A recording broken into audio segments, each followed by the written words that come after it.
Hi everybody and welcome to my YouTube channel. I am here today to share with you how I created my wreath layout, Mrs Claus, and I used this stunning wreath paper from Pretty Little Studio. So first I started by cutting around some of the leaves and some of the flowers, some of the details, but making sure that it would still stay attached to the rest of the paper, just so that I could fold up any of the leaves or some petals, etc., to bring some volume. I then backed it up with some red cardstock that I had. I thought that this red wasn't exactly what I had in mind, so I decided that in the place where it would show through, I would darken that red ever so slightly. So I used some of the Lindy's Gang's powder to darken it around, as you can see, and then I also went over it with a little bit of distress ink, some of the dabbers. So there you go, and I dried it off with my heat gun as I always do. So I fast forwarded all that for you because otherwise it would take forever. I then glued the paper directly onto the cardstock, making sure that I didn't put any glue onto the layer details that I had cut out, and I make sure that everything is properly attached and flattened up. I cut off a little bit of the cardstock that was showing, and then I make sure that all of my leaves are detached and still have that volume coming through. So I'll go around my page again, folding everything back up, making sure that I haven't accidentally glued one of the detail down.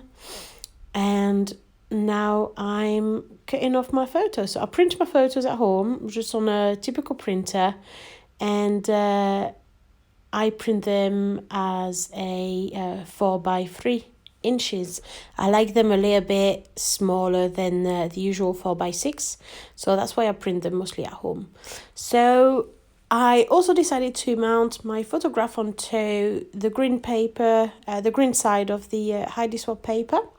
I thought that green matched perfectly some of the leaves on the wreath, and I thought it helped my photograph to stand out from the background. Then I go through all the embellishments from the December kit and pull out anything that I think could be interesting for that page. So mostly all the floral. I had to play around with the tag. I thought it didn't really work. Just looked around with the flowers, placed them around, try and make my decision on what to use and where, and really just generally having a bit of a play around. I tried some of the chipboard from crepe paper, and I thought it wasn't quite the style. I liked how the flowers on the pattern paper were really refined. They looked really detailed, and that they had that finesse from a watercolor. And I thought the chipboard has, however how beautiful they are, the design clashed with that paper, so I decided to go against it, and I carry on playing with all the ephemeras, the flower ephemera that were part of the kit and that hip kit exclusive. So just trying to be happy with the composition of my page, and I wanted to add a little bit more floral detail without overtaking the design. And I remembered that we had some branches on those stickers, so I added all the little branches and pine detail around my wreath, just as if it was part of the wreath, and really building it into the page to add detail, add texture, add volume also, because they do bring a little bit of volume. I love the metallic effect of them, and I thought it just added a really lovely detail.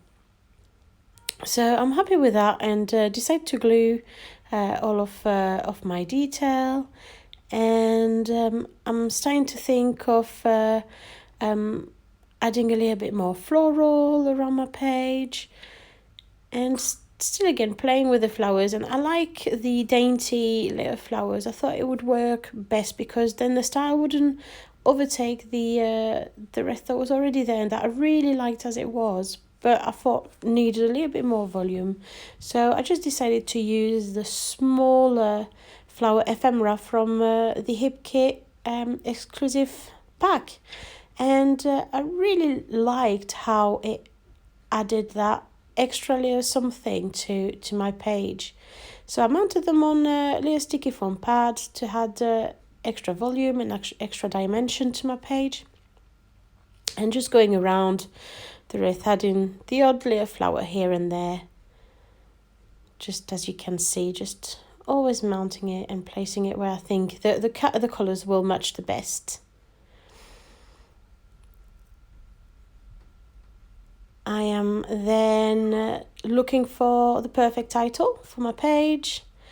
And as you can see, Sophia is wearing one of the lovely Mrs Claus dress, typical at Christmas. And I thought I would just go with that title, Mrs Claus, and spelt it with the thickers, those beautiful pink thickers. And I decided to use a little bit of that bit of blue from that Praelia Studio paper to add the Mrs that I stamped with my own little personal stamps. And this is where this layout kind of went wrong in some way from there. I didn't like all that white space that was left on the left of my photograph. I did my date, but then just that white space on the left, it just didn't like it, and let time and bad idea, I thought, oh, maybe I'm going to add some ink, and I added some red ink, and that's, you know, when you have that instant moment of realization of bad mistake, I shouldn't have done that, and not happy with it. So I was straight away trying to cover up, maybe a little bit of acetate to try and downplay it, trying to think, what can I do to rescue this? So there I am, racking my brain, and I thought, right, I'm going to try some modelling paste, because that will dull down the red and add a little bit of texture and just cover it. And the more I looked at it and the less I liked it, I was just not quite happy with it. So I decided the following day, I went back to it, and I just, after thinking it over through the night, I just took my craft knife to it and I cut the whole middle out, because I just wanted rid of that moulding paste and that red, and that I thought completely destroyed the really refined look of my page. So now I need to fill up that hole, and I'm selecting which paper I'm going to use on the background. So I'm going through all the pattern papers, and that we've got parts of the kit that I've got still left over. I also tried some white cardstock, but then we end up with the same problem that I had before. So time for a cup of tea, as you can see. And I thought maybe with a bit of vellum between my pattern paper and the ref would kind of mellow the pattern, the strong pattern. So these were my last three contenders, and I decided to go with the pink stripes, which I love, by the way. And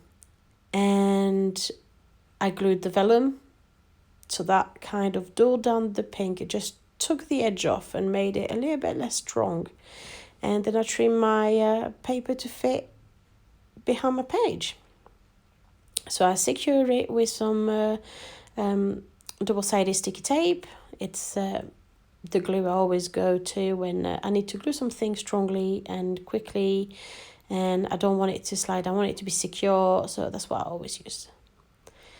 And now I've placed it, and I had a bit of a moment of dread of now I need to fill in that blank space again, because I thought it was too blank.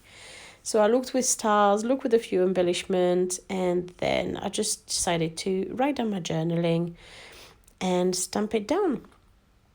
So I stamped down my journaling with black ink. I'm fast forwarding that for you. And I thought maybe a little bit too strong.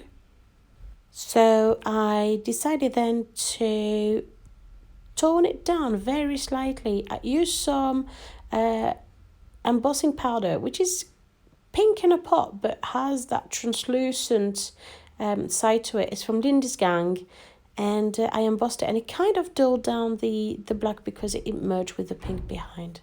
So there you go. Here's my finished layout. I hope you like it. Please leave a comment. Thank you very, very much for all the love, and thank you very much for watching. Bye.